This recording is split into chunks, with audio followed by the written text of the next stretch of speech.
நவீன், ஸ்ரீகாந்த் ஆரம்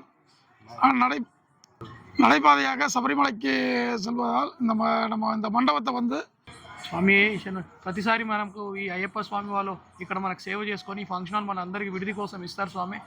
ఈసారి కూడా చాలా వాళ్ళకి ఇచ్చే ఇంతమందికి ఎలా తట్టుకుంటారో అని అర్థం కాక బయట నుంచి నీళ్లు కూడా తెప్పించి ట్యాంకర్లతో మాకు అన్ని రకాలుగా సేవలు చేసి అల్పారము మరియు నీళ్లు అందరికీ అయ్యప్పలకి ఎటువంటి ఇబ్బంది కాకుండా అన్ని పాదయాత్ర వచ్చే స్వాములకి తోచిన సాయం వాళ్ళు చేస్తున్నారు స్వామి.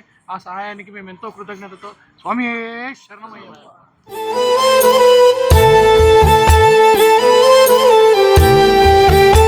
అమ్మా అమ్మా నేను పోతున్ననే నాతోని మాట్లాడవేమమ్మా. అయ్యా నేను పోతున్ననే నన్ను పలకరించవేమయ్యా.